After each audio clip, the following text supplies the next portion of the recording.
And wow, grabe. So ito naman ay mga blessings, no?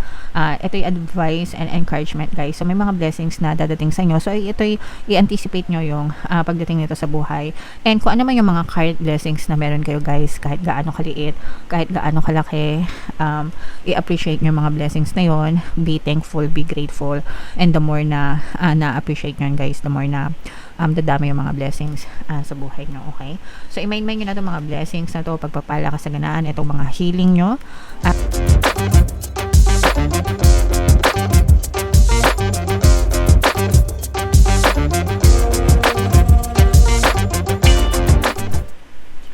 Hello guys, hello Leo. Welcome back to Pinoy Pixie Tarot. Ang pamagat ng episode natin for tonight is monthly check-in para ngayong October, mga kapixie, para sa Leo, Sun, Moon, Rising Sign, and Venus. In case na hindi kayo nakaresonate, guys, dun sa ating monthly reading for October, pwede nyo panoorin to, guys. Baka nandito yung energy nyo. So, unahin natin tong deck na to. Tingnan natin yung mga mensahe sa inyo, guys. So, ito guys, meron tayong views of the ego in reverse. Ibig sabihin nito, guys, no, tinatantanan na kayo ng mga marites sa paligid nyo, yung mga bashers nyo, unti-unti na silang nawawala, mga kapiksi. And parang nagiging independent na rin kayo, guys, no? Tsaka parang nakakawala na kayo sa anino ng ibang tao. Ibig sabihin, hindi na kayo masyadong nagpapa-apekto sa mga naririnig nyo, sa mga sinasabi nila, and you are minding your own business, mga kapiksi.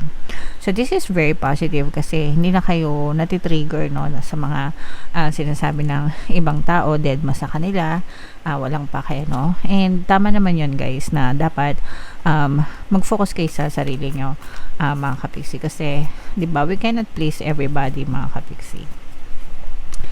And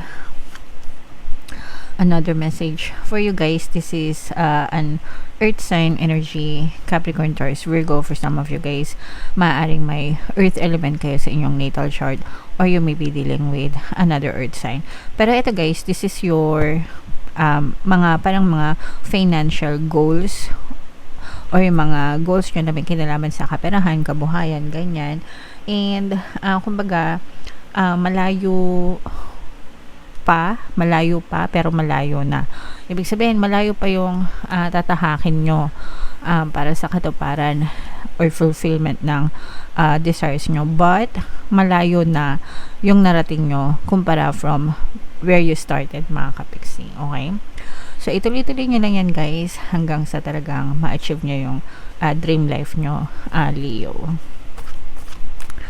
And, yung next message nyo, guys,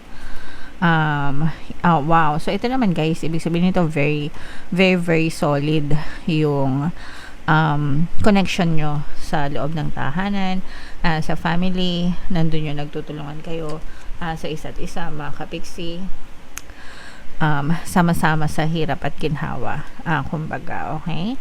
So, maganda yan, guys. Dapat ganyan sa loob. Dapat talaga ganyan ang energy palagi sa loob ng tahanan, yung palagi nagtutulungan, okay?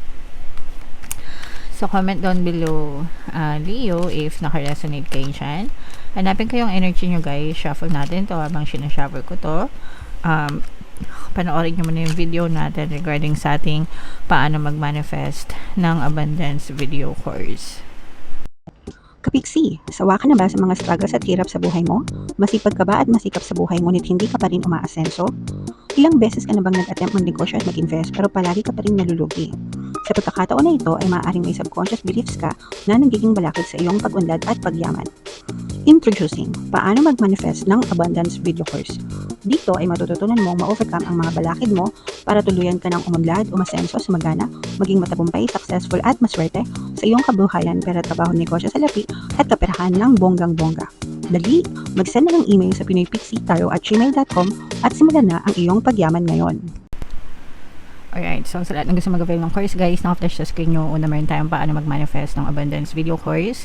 Meron din tayong paano mawala ang third party at magkaroon ng harmonious na relationship. And meron din tayong paano pabalikin si ex reverse breakup. Sa mga interesado, guys, mag-send lang kayo ng email sa pinoypixietarot@gmail.com. And sa mga naghahanap ng pampaswerte na lucky charms or lucky bracelet, Aventurine at saka Citrine guys, yung mga recommended ko. Check nyo lang yung mga links sa description box mga kapiksi. So kung ano na lang yung makaresonate guys, take that message kasi hindi lahat ng mensahe ay magre-resonate sa inyo. So this is your current self guys, no? So ibig sabihin nito, nandun kayo sa healing stage, healing process. Nandun kayo sa recovery guys, no? Kung saan kung meron kayo mga pagsubok or challenges na pinagdadaanan, or kung meron kayo mga emotional pain or any kind of pain mga kapiksi, ibig sabihin nito, nagfo-focus kayo sa inyong healing, sa inyong paggaling, para makarecover kayo and makabangon kayo guys, okay? So, ito naman ay hindi madali ang proseso mga kapiksi, no? It takes time para mag-heal tayo, maghilom tayo, guys. When one is healed, all are healed, ika nga. So, make sure na bigyan nyo talaga ng karampatang oras at panahon yung inyong healing, mga kapiksi. And ito yung theme of the month nyo, no? Ngayong buwan mga kapiksi, parang magsasaliksik kayo, magre-research kayo kung ano pa talaga yung gusto nyong, kumbaga magkakaroon kayo ng reflection, self-reflection mga kapiksi sa buhay nyo. Analyze your life, where you are right now, saan kayo galing, saan kayo papunta, satisfied na ba kayo sa mga na-achieve nyo? Meron pa ba kayong gustong ma-achieve? Meron na ba kayong mga plano sa buhay? May balak ba kayong baguhin yung mga plano nyo? So, yung mga ganun-ganun guys, okay? Yung iba parang I'm sensing na gusto rin magpahinga nung iba, no? And parang gusto mag-travel this month. So, okay lang yan guys. Basta medyo ingat-ingat lang kasi maraming bagyo, 'di ba? So, ingat-ingat lang. And ito naman yung key goal na gusto nyong i-pursue. For some of you, although hindi naman lahat guys, parang gusto nyo rin magkaroon ng harmonious na relationship pagdating sa love life. Kung meron na kayong current partner o specific person, gusto nyo lang na maging smooth, maging swabe, maayos yung relationship nyo guys. Syempre lahat naman tayo gusto yun, di ba? So, pwede kayong makinig ng mga relationship subliminals natin guys, dito sa ating channel para maging maayos yung mga relasyon nyo mga kapiksi. And meron din tayong, ito naman yung mga obstacle na kailangan yung i-overcome. Ito naman guys, iwasan nyo yung pagiging pagiging diktador, pagiging controlling, no, pagiging bugnutin, mainitin ng ulo, mga kapiksi. So, hindi natin makontrol lahat ng tao guys, even sa loob ng tahanan. So, just let them be mga kapiksi. In short, wag natin pakailaman yung mga dapat na hindi natin pinakikialaman, okay? Wow, so ito naman yung mga major accomplishment nyo this month guys, no? Kung meron kayong mga kontrata, mga agreement, mga negotiation guys na nilalakad, maaari maging pabor sa inyo yung mga sitwasyon. And kung meron din kayong mga papeles, no, na nilalakad, mga loan application, mga job application, lahat yan magiging favorable sa inyo mga kapiksi. So palagi lang kayo mag-affirm guys, everything is working out in my favor, para kahit ano pang maging circumstance na kaharapin nyo, palaging pabor sa inyo yung resulta, okay? And ito naman yung mga kailangan yung i-avoid mga kapiksi, no?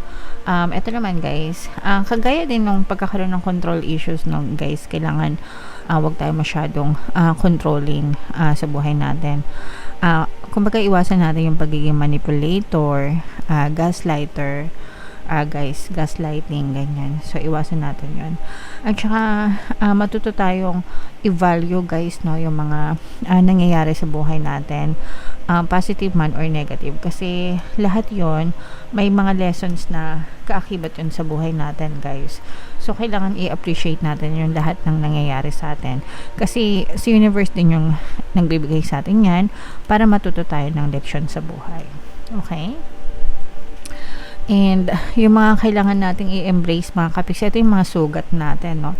Sabi ko nga sa inyo guys, 'di ba, yung current self nyo, nandun kayo sa process ng healing, and yung mga sugat natin, yung mga emotional pain na pinagdadaanan natin, feel it, no? Kumbaga, damhin mo, sige lang, iiyak mo, i-emo mo, kung gusto mo, kung kailangan. That's the only way para matanggap mo siya and para ma-assess mo talaga, no? And then eventually, magkakaroon ka ng acceptance and mas magiging madali yung healing para sa'yo kasi nag-grieve ka properly, nasaktan ka properly, you were hurt properly, di ba? So, you will be able to move on properly then, guys. Kasi minsan, kapag dinedenay natin, nagkakaroon tayo ng in denial sa buhay natin. Nagkakaroon yan ng some kind of trauma. Di ba, nag-relieve ng trauma sa atin. Sometimes, nagkakaroon yan ng impact sa ating mental health. So, yeah. Kumbaga, damhin nyo lahat ng sakit.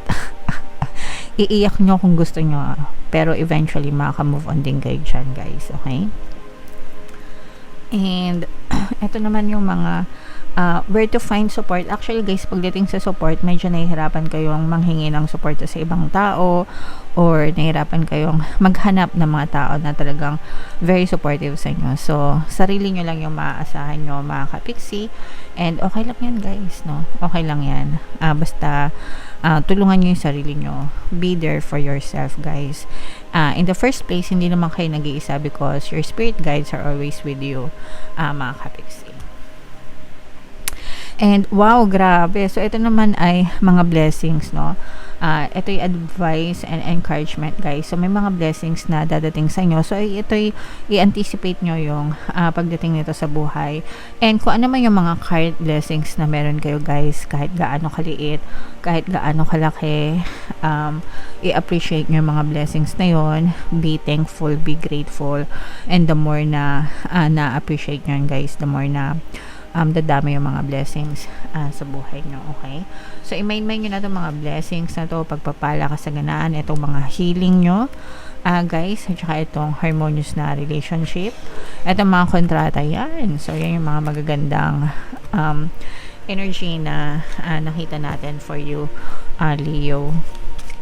Sabunot lang tayo ng isa pang card para sa inyong additional na message, guys.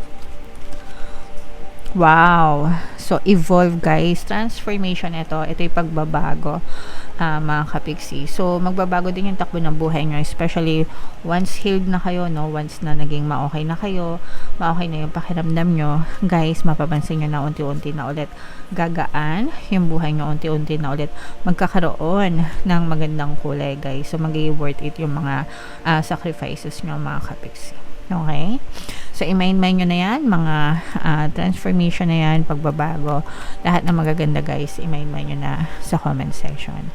And ito yung ating 2026 kapalaran, guys, panoorin nyo na. Ito naman yung ating success stories ng paano mag-manifest ng abundance video course. Thank you for liking, sharing, and subscribing. See you next time. I love you all. Have a nice day. Bye-bye.